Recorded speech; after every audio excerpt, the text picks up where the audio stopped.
Welcome, Ms. Campbell. I don't know if I can do any better than the two that have spoken, but I'll give my 2 cents for it. My name is Janet Campbell. I would like to thank the commissioners here for giving me the opportunity to share my thoughts and concerns. So sorry, can't hear you. Okay, they can't hear me? Okay. I have emailed each commissioner in Palm Beach County, as well as the members of the Jupiter Council, requesting their input regarding 750. This is the second week, and I am still waiting for a reply. So I am profoundly grateful to have your audience today.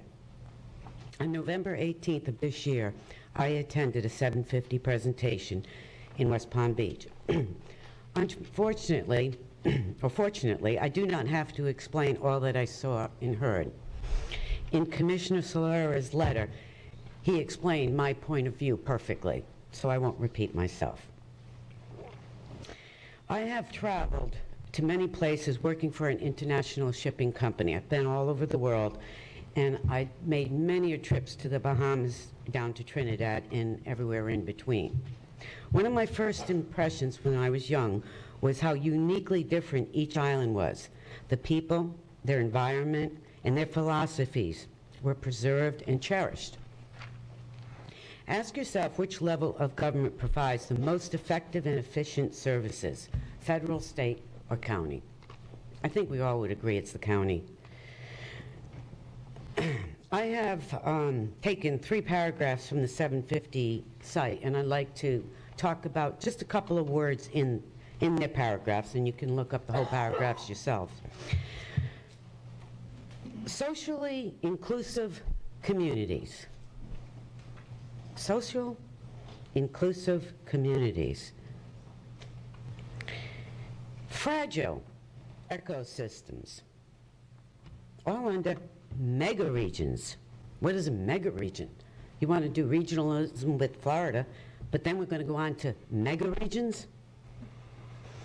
And then we talked about the 200 public-private sectors that are supporting this. What he didn't say was 750, with these 200, 750 is mapping the strategy for best possible quality of life for more than 6 million residents. So we have these 200 people for 6 million residents. They're going to map it.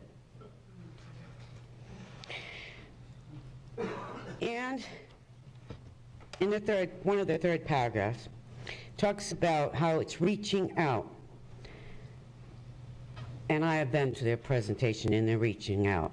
But it's led by region's top thinkers. I'd personally like to know who these region's top thinkers are.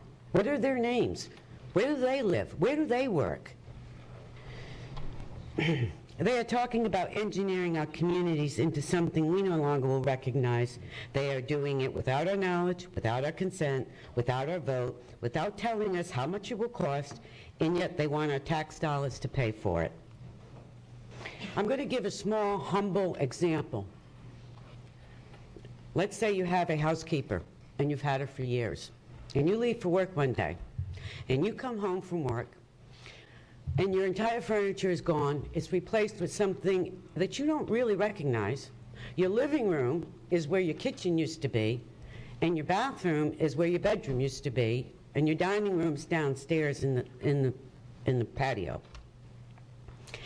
And your housekeeper says to you, I know all your habits, I know all your customs, I know your health, and I have hired the best possible people, and we came together and decided this was the best way for you to live. And from each day forward, you will follow this route, upstairs, downstairs, and in between, and this schedule, because it's best for you. And now I want you to pay me $500,000 for doing it. What's your home? It's gone.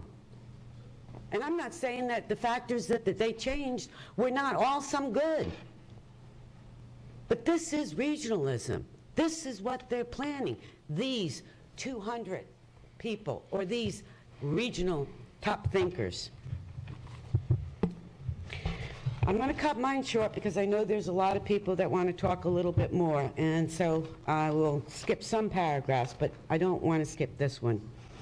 Closing down roads and developing communities that lock people in or out in the name of sustainable communities is erroneous, heartless, and will ultimately destroy communities and fellowship. I ask you all to nurture and preserve our counties as represented by the people now and in the future. Thank you, gentlemen.